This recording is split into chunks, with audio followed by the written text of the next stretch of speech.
بغيتي تفهم نظام جديد ديال القرايه في كليه الطب والصيدله وطب الاسنان؟ اجي نفسر ليك. وزاره التعليم العالي والبحث العلمي والابتكار دارت اصلاح بيداغوجي لجميع التكوينات الجامعيه، ومن بينها تكوين في كليه الطب والصيدله وطب الاسنان. الهدف هو تحسين مسار وجوده التكوين. في هذه الحلقه غادي نفهموا كيفاش غادي نحسنوا مسار التكوين باعاده النظر في التنظيم البيداغوجي ديالو. كيفاش؟ من خلال حذف الوقت الميت من فتره التكوين، وإعادة توزيع الغلاف الزمني بعقلنة وفعالية أكثر، ومراجعة محتوى التكوين وتعزيزه بتكوينات ومهارات كتعلق برهانات طبيب الغد، وتعزيز التداريب السريرية لي ستاج من خلال الرفع من الغلاف الزمني ديالها وتنويع أراضي التداريب، والاعتماد على الوسائل الحديثة والمبتكرة في مجال التعليم بحال المحاكاة سيمولاسيون والتطبيب عن بعد تيليميدسين. ركز معنا مزيان. بهذا الشيء ولات مدة التكوين في الطب هي 6 سنوات. غادي يزيد عدد ساعات التكوين من 4706 إلى 6345 ساعة، وضمنها غادي يزيد عدد ساعات التدريب من 2100 ساعة إلى 3765 ساعة. هذا التنظيم غادي يطبق على الطلبة الجدد ابتداء من هذه السنة الجامعية 2024-2025. مزيان، هذه فهمناها. والطلبه اللي ديجا كيقراو في الكليات؟ أكيد أن الطلبة اللي كيتابعوا حاليا التكوين ديالهم غادي يستافدوا حتى هما من هذا الإصلاح. كيفاش؟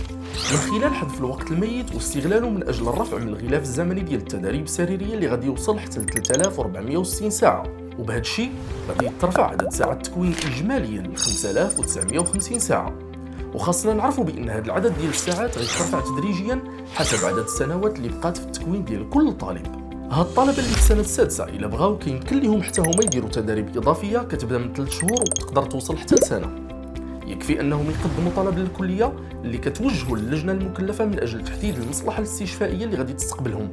خلال هاد التداريب غادي يستافدوا هاد الطلبة من نفس التعويضات اللي استافدوا منها في السنة السادسة، والخريجين غياخذوا الإشهاد اللي غادي يتزاد في ملحق الدبلوم.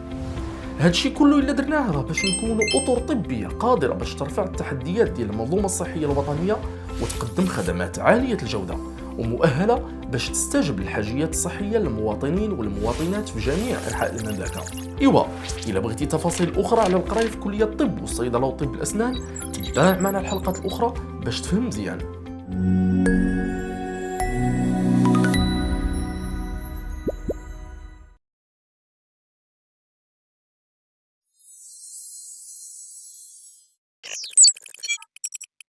بغيتي تفهم نظام جديد ديال القرايه في كليه الطب والصيدله وطب الاسنان؟ اجي نفسر ليك.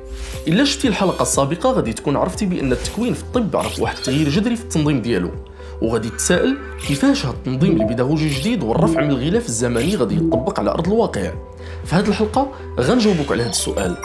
بالنسبه للتكوين النظري تم الاحتفاظ على الغلاف الزمني الاجمالي اللي كيفوق 2500 ساعه، ولكن تمت إعادة النظر في المحتويات والمهارات المستهدفة وأنماط وطرق التدريس. بالنسبة للتكوين التطبيقي تم تعزيزه بإدراج التكوين عبر المحاكاة واستعمال تقنيات التطبيب عن بعد. بالنسبة للتداريب السريرية تم حذف الوقت الميت منها وإعادة برمجتها خلال السنة، وبهذا غيترتفع عدد ساعات التدريب في السنة الثالثة والسنة الرابعة من 300 إلى أكثر من 600 ساعة في كل سنة، أي ما يناهز 36 أسبوع في السنة. وغادي ندوزو من 500 ساعة تدريب في النظام القديم إلى ما يفوق 1000 ساعة في النظام الجديد فيما يتعلق بالسنوات الأخيرة ديال التكوين، أي ما يناهز 44 أسبوع في السنة. وغادي توسع أراضي هذه التدريب السريرية باش تشمل مؤسسات صحية أخرى، إضافة إلى المراكز الاستشفائية الجامعية CHU اللي تعاد التنظيم ديالها في إطار المجموعات الصحية الترابية GST. وضحت الصورة الآن فيما يخص التنظيم البيداغوجي الجديد. إلا بغيتي تفاصيل أخرى على القراية في كلية الطب والصيدلة وطب الأسنان، تبع معنا الحلقات الأخرى باش تفهم مزيان.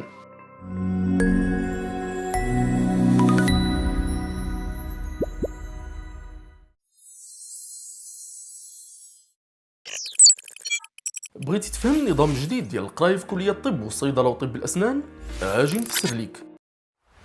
راه هذا النظام ماشي غير تغيير في المناهج، ولكن خطوة كبيرة نحو تكوين أطباء وصيادلة مغاربة مجهزين بأحدث المعارف والمهارات. هذا التغيير كيهتم بتحديث الطرق ديال التكوين باش تواكب التحديات ديال العصر وتستجب لحاجيات البلاد في مجال الصحة. من التنظيم البيداغوجي الجديد إلى إدماج تقنيات حديثة بحال المحاكاة والتطبيب عن بعد، هذا النظام كيوفر للطلبة مسار تعليمي شامل ومتكامل كيضمن لهم التميز ويهيئهم للمستقبل. المحاكاة والتطبيب عن بعد عندهم أهداف رئيسية: تحسين المهارات العملية. المحاكاة كتمكن الطلبة من اكتساب مهارات سريرية متطورة من خلال تجارب واقعية ولكن آمنة وفي بيئة خالية من المخاطر، الشيء اللي كيعزز من الجاهزية ديالهم لمواجهة الحالات الطبية الحقيقية. مواكبة التكنولوجيا الحديثة، التطبيب عن بعد كيتيح للطلبة تجربة حقيقية في مجال تقديم الاستشارات الطبية عن بعد، وهو مجال ولا مهم بزاف في الممارسات الطبية العصرية خصوصا في المناطق اللي بعيدة.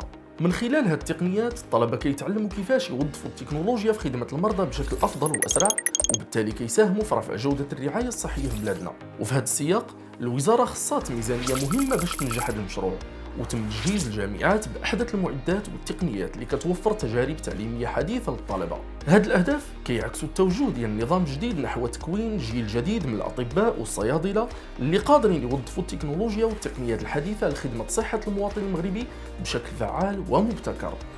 باش تزيد تفهم النظام الجديد ديال القرايه في كليات الطب والصيدلة وطب الأسنان، تبع معنا الحلقات الأخرى.